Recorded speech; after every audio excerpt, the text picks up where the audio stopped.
This is not a story of triumph, as often told of American men. It is a record of what was quietly endured.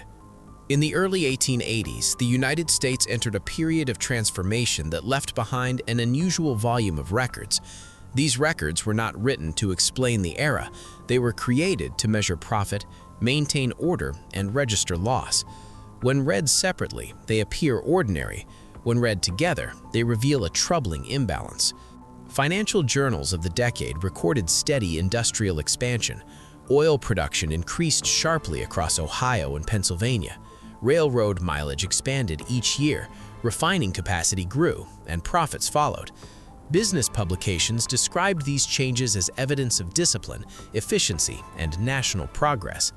The language was confident, growth was treated as inevitable. Yet alongside these reports, another set of documents accumulated quietly. Municipal death registers from industrial cities recorded rising numbers of fatalities attributed to causes that were increasingly imprecise.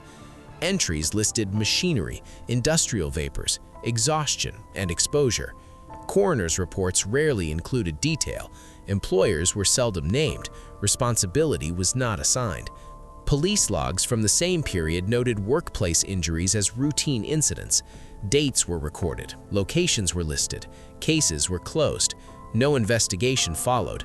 Hospital admission books documented burns, crushed limbs, chemical exposure, and respiratory failure with clinical precision, yet offered no commentary on cause beyond the immediate injury. Archived newspapers from the 1880s reported refinery fires, rail yard accidents, and factory collapses in short notices. These items were often printed deep within the paper, stripped of names and rarely followed by inquiry. The reports appeared frequently, yet they did not accumulate public meaning. At the same time, corporate records tell a different story. Trust agreements, incorporation documents, and financial ledgers from the decade reveal a rapid concentration of ownership within American industry. Nowhere was this more visible than in oil refining. By the early 1880s, control over refining capacity was being gathered into fewer hands than ever before, a fact later confirmed by state investigations and sworn testimony. This convergence is the disturbing discovery of the era. While wealth was being carefully counted, loss was being recorded elsewhere. The two sets of records did not intersect. Financial success was measured in ledgers and journals.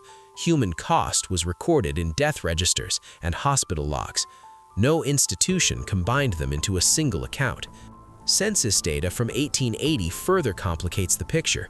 In industrial wards, entire households appeared diminished between enumerations. Men listed as laborers in one decade vanish in the next. The records offer no explanation. The absence is simply noted.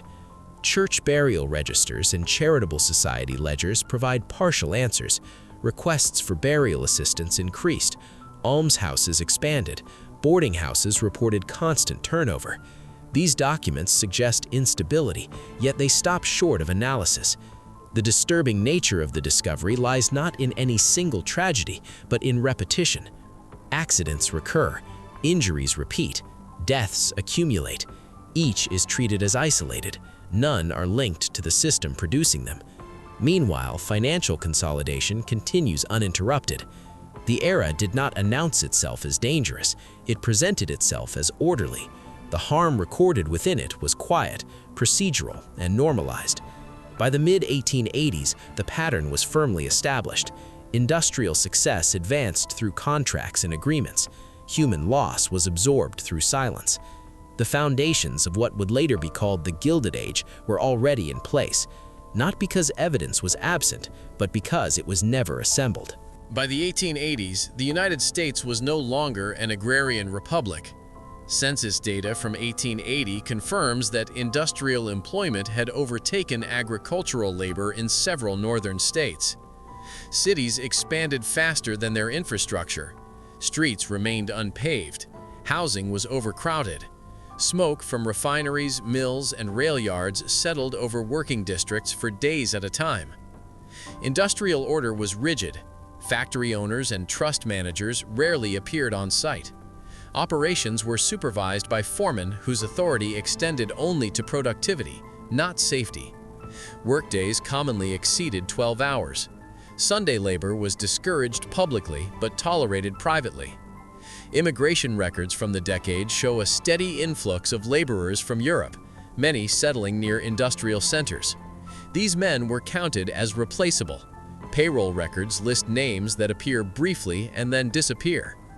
Law enforcement played a limited role. Police logs from industrial wards prioritized theft and disorder. Workplace injury was not considered a civic concern.